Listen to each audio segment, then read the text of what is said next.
Pittsburgh hasn't been Pittsburgh. Not having James Conner really hurts him, right? And if you look at you force Big Ben at this stage of his career, the last 2 games he's thrown over 50 passes. Hasn't done that throughout the regular season, the entire regular season. They're playing a different style than who they really are. And I tell you, I got 99 problems, and Chase Young is all of them. I mean, he is a beast. Their defense is a beast. I got to tell you, watching the game last night, I always thought, okay, all right, the Steelers are the least scary 11-0 team there is because they played so many games close. They're winning games. I still think Pittsburgh will be just fine. Getting Bud Dupree, he's out for the ACL. That's going to hurt them long term. I still think they will be there at the end of the day.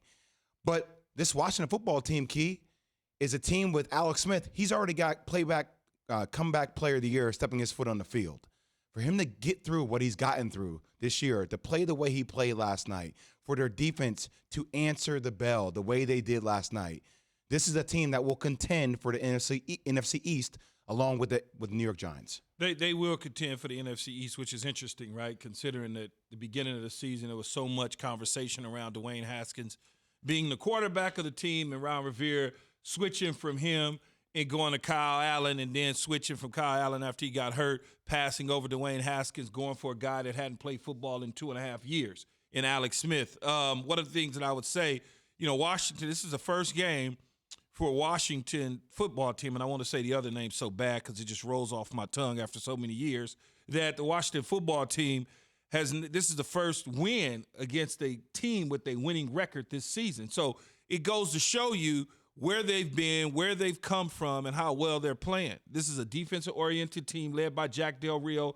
former head coach of the Raiders and the Jacksonville Jaguars, who's the defensive coordinator here. But they also was not afraid of going into Heinz Field and playing. Number of balls was dropped by the Pittsburgh Steelers wide receivers last night. I mentioned that many times, that they've got to catch the football. They cannot afford to have those type of mistakes. And anytime you look at it, there's a lot of pressure mounting on a team that goes 11-0. Because every time you go 11-0, you go 12-0, you go 13-0, that 16-0 is within sight. And not that the Pittsburgh Steelers were thinking about that, but it certainly was around in the air. There was conversations that was being had, whether it was in the Pittsburgh media or the national media. Big Ben, for the most part, played as well as he could play. He needed help from the other side of the ball. I think losing key members on the defense for them certainly hurt them, and it's a good thing, though, that they've lost. It's a good thing because now you can go on. Teams that have started 11-0, don't steal my note. Go for it. Teams that have started 11-0 have gone on. 8 of them have gone on to appear into the Super Bowl. Only 3 have won, but 8 have gone on to appear. And so it's okay to start 11-0. It's not a poo-poo thing. I hate saying that losing a game is a good thing for a team. I think it helps Mike Tomlin get their attention. I think it's easy to become distracted and lose your sense of urgency each single week. Just like an NBA, every single game when you're winning game constantly. Even when you're winning games ugly or barely winning games, you're still winning games. People are still praising you. Even though they felt underrated, even though they felt underappreciated, I now think this loss before they go into next week, which is going to be a big-time game, I think they play against the Bills, correct? Sunday night.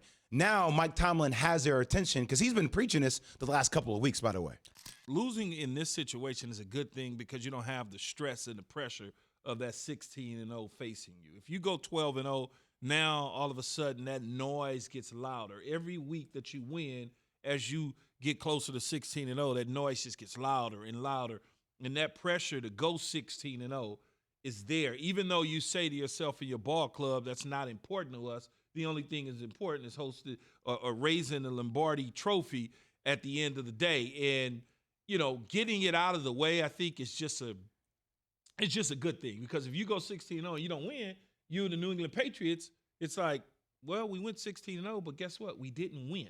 No, I hear you. If you just look at the Ravens game and how they played, and then obviously losing Bud Dupree and how they played last night against the Washington football team, and then what they have to play in the short week on Sunday against the Bills are an explosive team. And I know we'll get into that later in the show. But that's a hell of a schedule to go through, man. That could be back-to-back losses for the Steelers. It's interesting, though, that the Steelers would lose this football game, knowing the fact that, this is obviously when they're up 14-0, they usually close those games out. 78 1-1, I think was their record in that stadium, went up by 14 points. Yeah, they usually close those games out. They usually go. But let's praise the Washington football team for a minute here, though. To be able to go to Alex Smith, everything that he's endured in the last couple years, and to be able to have his team in contention to win the division. Imagine if they had started him in the beginning of the season, what that would bring. And it's so interesting when you – and I was doing this last night. I took a step back from the Dwayne Haskins situation because I don't think Kyle Allen's good at all. There's no difference between Kyle Allen and the young Dwayne Haskins, in my opinion. Dwayne may be better than me.